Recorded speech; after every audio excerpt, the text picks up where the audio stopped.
Yun o, kamusta mga kalapatid, mga kapatid, mga kaburo ko to. So, kung di ka pa nakasubscribe sa ating YouTube channel, please subscribe na kayo mga tol. Ngayon lang ulit tayo magda-daily vlog sa ating YouTube channel. Daily vlog natin itong ating ginagawang breeding 2026 Young Bird Team ang kailangan natin. Tapos magbe-breed din tayo ng mga pang pang out natin sa mga nagtatanong sa akin ng mga lahi ng mga dugong bughaw, dugong maharlika at dugong natin, dito, sila egg, sila bunso, yan. Yung mga natin, bloodline. Sa mga nagtatanong ano yung pinaka-baseline ko, nagsimula ako sa unknown line. Once again, ako nga po pala ulit si Brown G. Pasensya sa lahat ng mga bagong paso kasi matagal tayong nawala sa pagbablog. Nagdo-daily vlog halos tayo doon sa Walo Price natin, pero wala tayong masyadong update sa mismong mga warriors natin. So ngayon, nagsimula tayo sa unknown line. Kung babalikan yung pinakaluma natin ibon. Yan. Unang-una pala natin nakuwang mga ibon is mula pa kay Noy Pilok. So nag-ugat tayo kay Noy Pilok, tapos hanggang sa kumuha tayo sa mga pet shop, hanggang sa may nag-sponsor sa atin na lumalaro sa Walo Price, na nagpakilala sa akin sa Walo Price dito sa US. Hanggang sa yun na nga, sabi sa akin ng mentor ko, kapag ka meron ng pumalo sa'yo na magaling, keep mo na at sila yung nagparamihan mo. So simula nung nakakuha ko ng dalawang lahi na maganda yung nagre-resulta, sila yung dami ko, hanggang ngayon sila pa rin yung gamit ko. May mga pinapasok lang akong mga bagong bloodline itong taon na to. Yung mga nakaraan meron din pala, pero tag dito, nailaro ko rin sa Walo Price na nagbigay rin sa atin ng magandang resulta. Alright, so paano ba ulit ako magsisimula? Kasi di ko rin alam paano ko kayo kakausapin, pero di ko rin alam kasi nga naninibago ako sa mga ginagawa ko ngayon kasi sobrang dami kong mga ginagawa simula nung nag-Walo Price ako. Pero susubukan kong bumalik para maging marami kayong mapulot na kaalaman sa akin at sa iba. Gusto ko rin may makuha sa inyong kaalaman, kaya please comment below. Yan, may mga katanungan kayo, subukan natin sagutin, alamin kung kaya natin ipaliwanag. Yan. So sa mga nagtatanong sa newbie, kasi may may nag-text sa akin, may nag-message, sabi niya kung kailangan pa ba nilang sumali sa club para lang makapag-send dito sa Walo Price. So sabi ko, hindi na kailangan, basta bumili ka lang ng legit na ring band sa ARPU, Poise, Jed, Vita King. Ayun ang mga kilala kong or sa mga club, basta ang start ng breeding after Thanksgiving to April 15 o to April. May mga nagbe-breed ng May for the late Hajj. Walo Price. Alright, so yeah.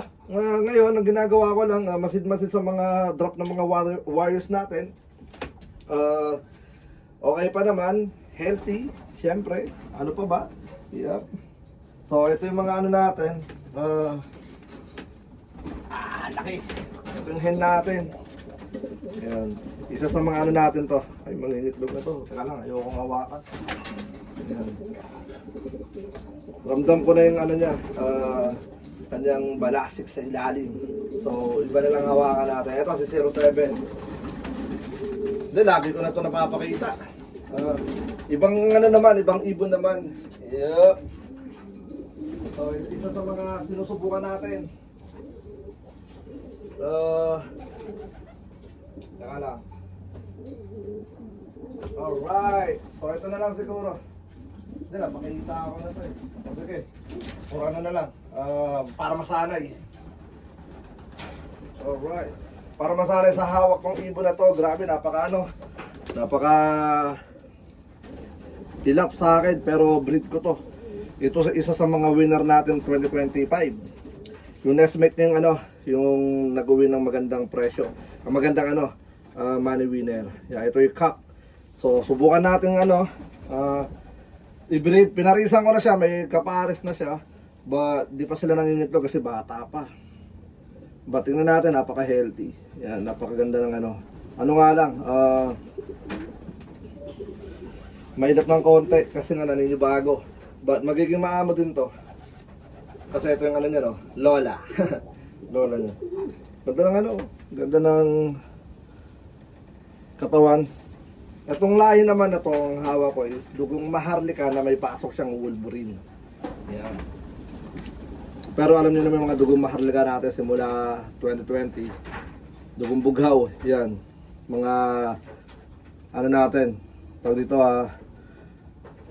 malulupit na ibon. Yep. So, taon-taon hindi tayo nasa zero. Kaya salamat kay God, hindi tayo pinababayaan. Yep.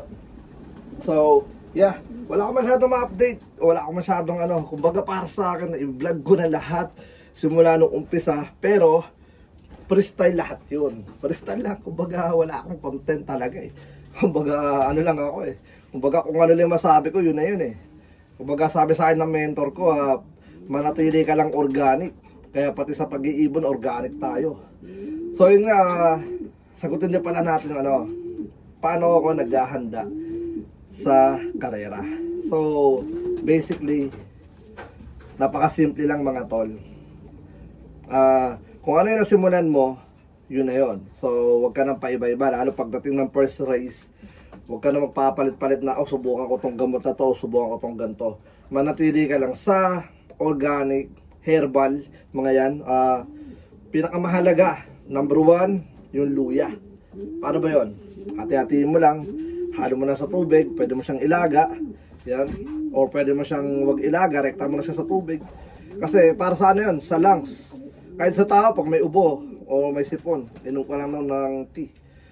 Gaganda yung pakiramdam mo. Parang ano rin yun? Oregano, ganon. Oregano, bawang, maganda yung bawang.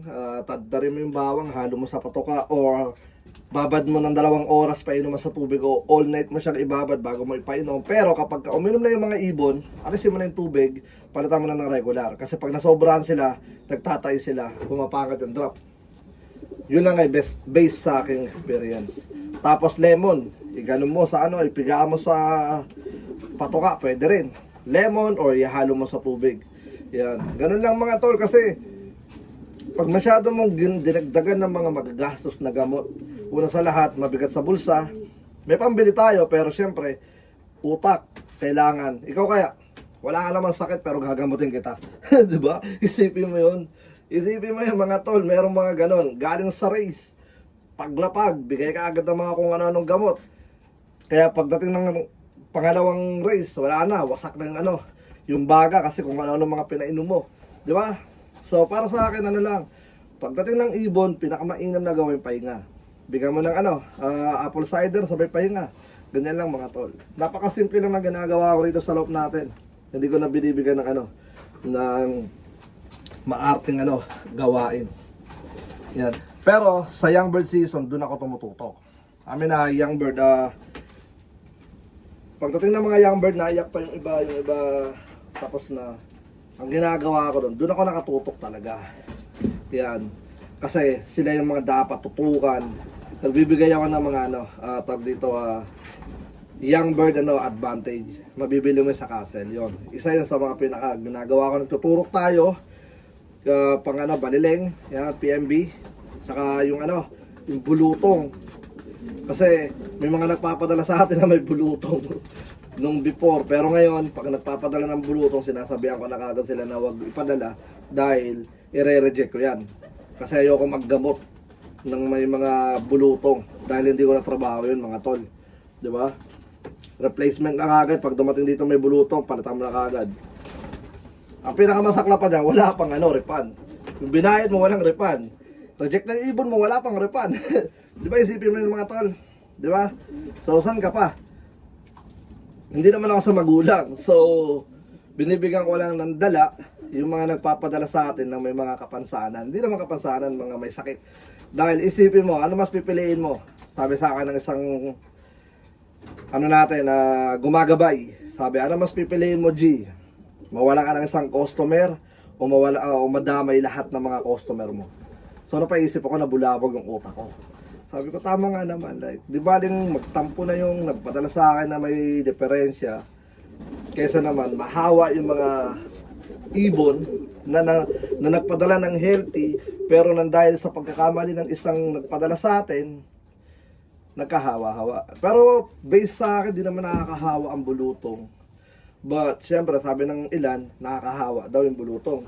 So para sa ano na lang, tag dito. Para sa akin ano na lang, siguro pag-iingat na lang.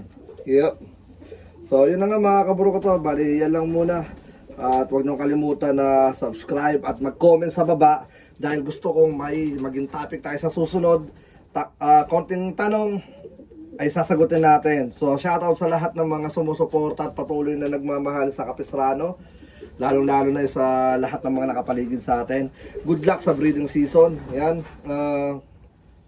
2026, ikaw na yung magcha-champion. Alam mo yan. Let's go.